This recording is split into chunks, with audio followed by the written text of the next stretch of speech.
चुमा मटको रखे सुना माई के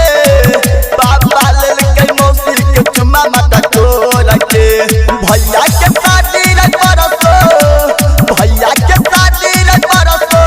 बात कहियो जवाही भोर के सुना माई के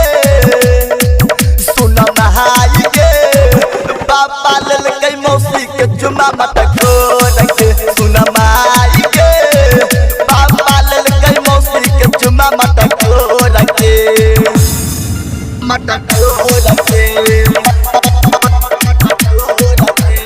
मौसी के चुमा मटको रखे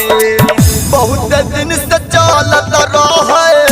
दुनू के सेटिंग शादी वाला बात लेके कोइले रहे माई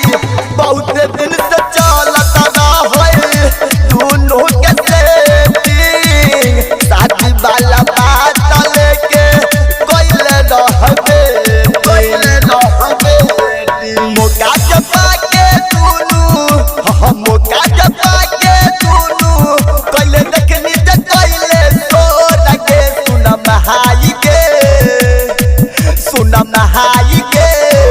पापा लेल के मौसी के चुमा मटको रखे सुना महाई के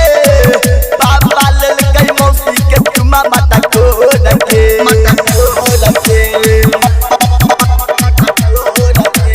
मौसी के चुमा मटको रखे जवन हम घरवा में रही माई सुतल ओही घरवा में माई दुनू रहे घुसल जवन हम घरवा में रही माई सुतल ओही घरवा में माई दुनू रहे घुसल डीजे